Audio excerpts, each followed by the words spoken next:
Gran Turismo 7 is finally here. 9 years after the last mainline entry into the Gran Turismo franchise, we finally have another. And I have to say one thing before we start. It's not a racing game. It's not even a driving simulator. It's a love letter to the motor industry. Right from the very beginning, the game sets a tone for the approach that it takes towards cars and racing and driving in general. Because on the copyright screens at the start, there's a nice little small print detail in there aimed at, well, BMW drivers. Use your turn signal. Cheap dig, I know, I had to take it. It made me laugh and I thought of BMW drivers straight away. Take note, seriously, it's really annoying. Use your indicators. But all jokes aside, the game brings back a lot of aspects that were missing from GT Sport and fixes a few holes that particular game created as well. There was a very weird problem in GT Sport whereby you were just showered with gift cards for no real reason, and you never used most of them, and they didn't offer you any benefit. You were just hoarding cars. I never bought a Vision Gran Turismo car because I got them all from the daily workouts, which as soon as you reach above the Sunday Cup level, it is really easy to achieve. It's 26 miles. You're a driver. You can cover 26 miles in 10 minutes. So let's start by talking about the opening movie to Gran Turismo 7, because as it always is with Gran Turismo games, they're more than just a preview of what you're about to experience via the game. It's a look back on the history of cars and the culture at the time in general. Gran Turismo 7 is unique as a game in my mind because it's not just about the cars that you drive, it's about the time period and the culture that they came from. You can see on the span during this movie that there's a lot of historical events marked in there, such as the Monaco Grand Prix, the launch of the American space missions, and then we move into a bit more of a modern time, modern usage of cars. But it's really an indicator as to how people have grown up with vehicles and their evolution through time.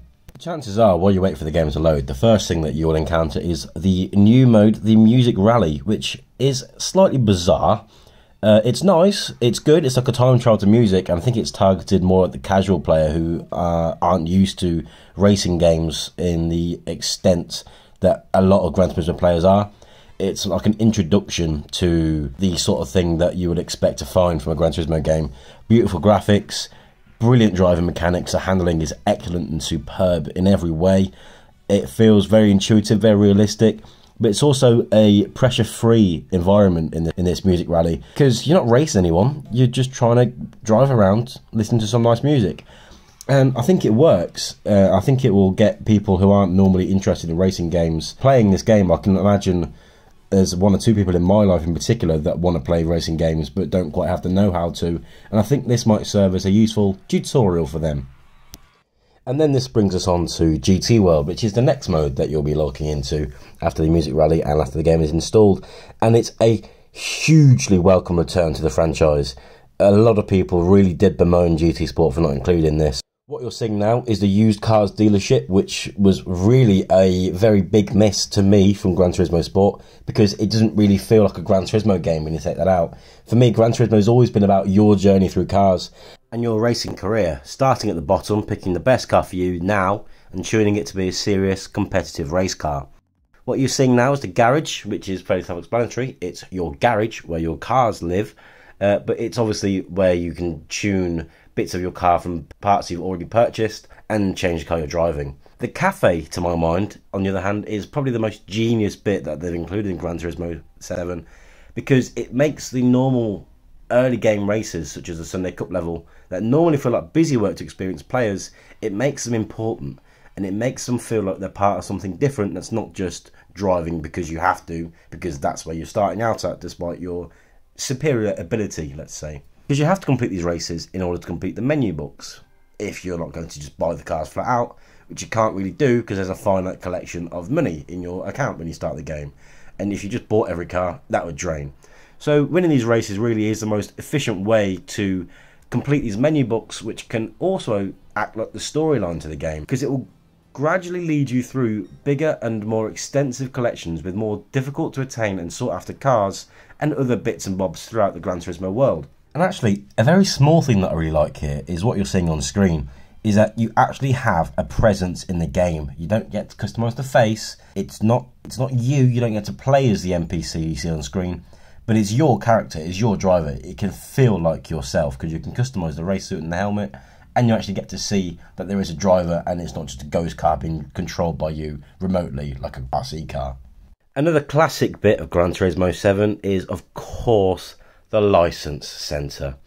Now, I initially was quite negative towards this. I mean, I'm a driver in real life. I can drive a car. I know how to drive forwards and stop a car, but most people won't. And the second that you can get around the slightly patronising driving instructor, if you're more adept at driving in this game anyway, it's not that bad. It's quite a lot of fun. It is kind of busy work, but it's also essential. It's not realistic in any world that you can just pop into Le Mans without any degree of training before. So it's an important part of the folklore of the game. It's also an important part of learning to drive, and also actually getting you used to the slight nuances of this game, because the handling feels ever so slightly different to Gran Turismo Sport. I'd say it's better, and I think it's a big improvement actually, but it's only subtle differences that lead into the larger whole. Things such as the weight of the steering under braking, and the way that the car can still move around corners while you brake, but it feels a little bit more stiff. You don't really want to do it too much. So it's things like that which make it just feel a slight bit more realistic when you're used to driving in the real world.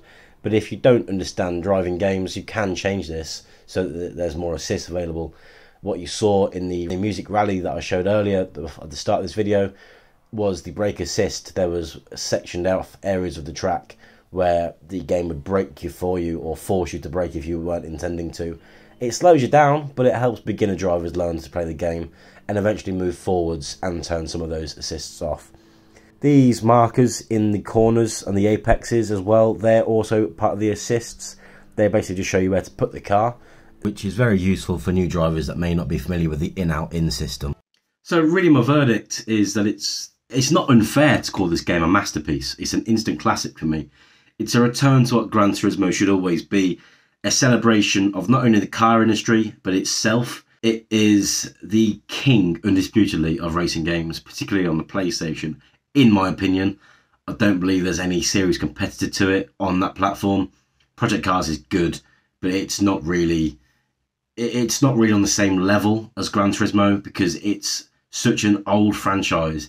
It celebrates its 25th anniversary this year, and it's always been a symbol of the PlayStation. It's always been something used by Sony at exponentials to showcase the power of the PlayStation platform. And I think it's very good. I think it's fantastic. There's one or two things which are slightly bizarre, but also there's a lot of things that I love and that they've improved. The one thing I haven't explained up to now is that's the sun. The one thing I haven't really mentioned up to now is the collector's level, and this is something that I mentioned earlier that GT Sport confused me with, because it showered you in gift cards but didn't really give you any benefit. In this game, every car you acquire adds to your collector's level. The higher your collector's level, the more parts you can access in the tuning shop, which I think is a very, very good thing. I think it would be a bit of a joke if you were allowed to access the extreme parts, as they're called, straight away to put on your Nissan Micra. It doesn't make sense that that would happen. So you have to work your way up. And that's another reason the menu books are such a good idea, because it gives you that incentive to collect those cars. And that's something that I think GT Sport could have done with, because, as I say, it was a bit of a joke how they just gave you cars for fun. So that's my verdict. It's possibly my favourite Gran Turismo ever. I've only really been playing since GT3. I've heard some people say GT2 is the best, but that's before my time. So I would say, yeah, get it. It's quality. It's really, really good. And I think I'm going to make a bit more content on this in the weeks and months to come, because it might take up a lot of my time. So I might as well take up some of yours too. Thanks for watching, and I'll see you next time.